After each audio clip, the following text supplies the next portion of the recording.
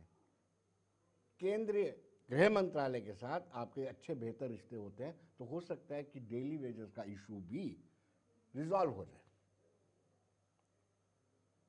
देखिए, daily wagers का ही issue नहीं है, बहुत सारे इश्यूज हैं, और आप खुद भी जानते हैं कि हमारी रियासत की जो है माली हालत क्या है, और गुज़िश्ता कुछ चंद साल के दौरान जो पिछली सरकार पिछले टाइम पे यहाँ रही, जो अनइलेक्टेड जो सिस्टम यहाँ पे रहा, किस तरह से जो है